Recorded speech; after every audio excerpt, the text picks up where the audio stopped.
Am I the asshole for leaving my husband after he hit me? My husband, Brian 40M, and I, Lisa 33F, were to all outward appearances the picture-perfect couple. We met in college, that classic meet-cute in a shared history class, and fell head over heels in love. We were inseparable, two halves of a whole. We got married shortly after graduation, a beautiful ceremony with all our friends and family, the kind of wedding everyone dreamed of. People envied our relationship. They saw the happy smiles, the loving glances, the seemingly effortless connection we shared. We built a beautiful home in a quiet, upscale neighborhood.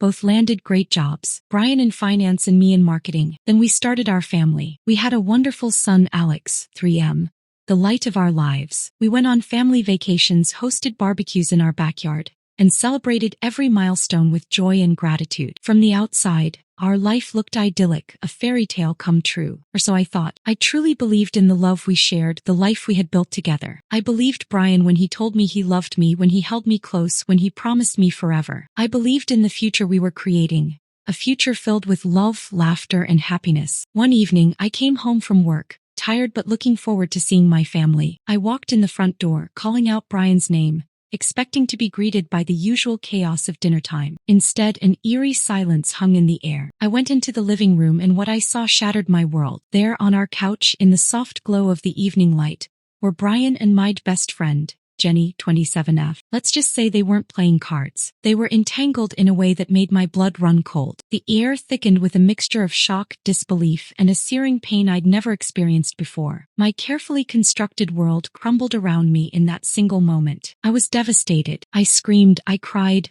a primal sound of hurt and betrayal ripping through me. Brian, startled and clearly panicked, jumped up. Instead of offering an explanation, an apology, anything, he reacted with anger. In a fit of rage, he hit me, in front of Alex. My sweet, innocent little boy witnessed his father strike his mother. The world went silent for a moment. The only sound, Alex's small, confused whimper. That was the final straw. The illusion of our perfect life shattered completely. I grabbed Alex, his little teddy bear clutched in his hand, and I left. I didn't even pack a bag. I just ran, driven by instinct and a desperate need to protect my son. I spent the night at my sister's, numb and in shock. The next morning, the reality of what had happened began to sink in. The betrayal, the violence, the complete disregard for me and our son. It was all so surreal.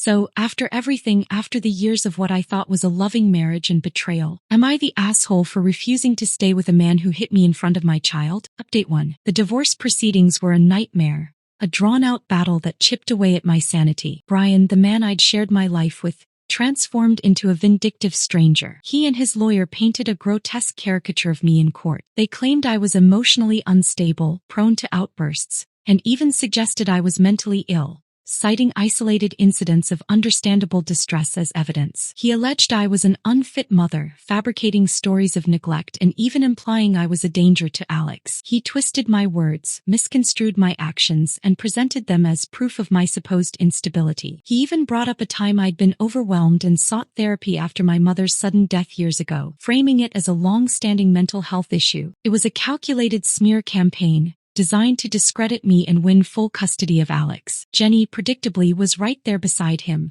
parroting his lies and embellishing the fabricated narrative. She testified about witnessing these supposed episodes, conveniently forgetting the times she'd been the one comforting me. Her betrayal cut deep, a wound that festered with each new accusation. It was like a twisted soap opera playing out in the courtroom, except it was my son's life on the line. The legal battles dragged on for months. There were endless depositions, mountains of paperwork, and agonizing court appearances. Brian's lawyer was ruthless, dissecting every aspect of my life, searching for any weakness, any flaw they could exploit. I had to relive the humiliation of discovering Brian's affair, the pain of his betrayal, and the trauma of the physical altercation, all under the harsh glare of the courtroom lights. I felt exposed, vulnerable, and utterly exhausted, but I refused to back down. Alex was my world and I would fight to protect him. My lawyer, a tenacious woman named Sarah, who became my rock through the entire ordeal. She meticulously countered every one of Brian's accusations,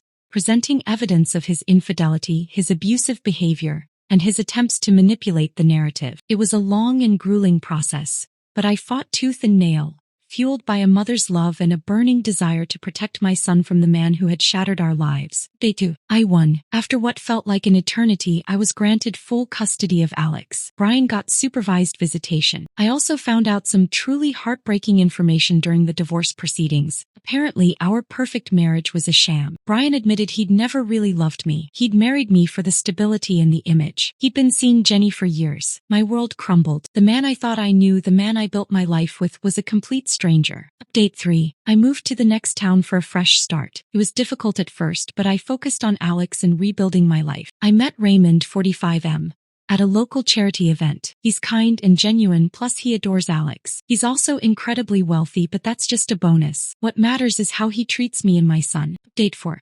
Raymond and I got married 2 years later. We even had a beautiful baby girl. Alex is the best big brother. Life is good. Meanwhile, I've heard through the grapevine that Brian and Jenny are fighting constantly over who is cheating on who. Karma is a bitch, isn't she? Jenny got fired from her job. Apparently, Brian's not exactly a great reference.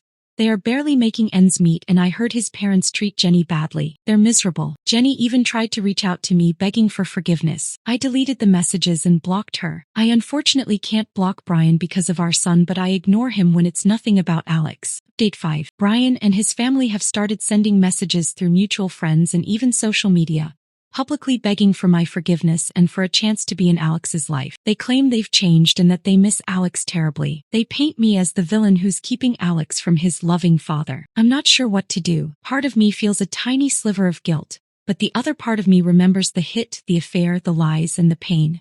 Am I the asshole for refusing to let them back into our lives? I'm finally happy and I refuse to let them ruin it.